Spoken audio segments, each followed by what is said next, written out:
spent a little over 20 years in the military.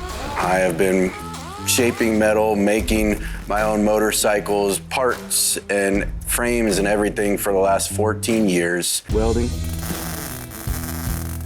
I wanted purpose in my work, and I can build anything that I want. And as soon as I started teaching, that's where I felt that void was filled. Have fun, don't worry about messing anything up, okay? A big goal of Summer Brave Academy be something I call blue collar revival.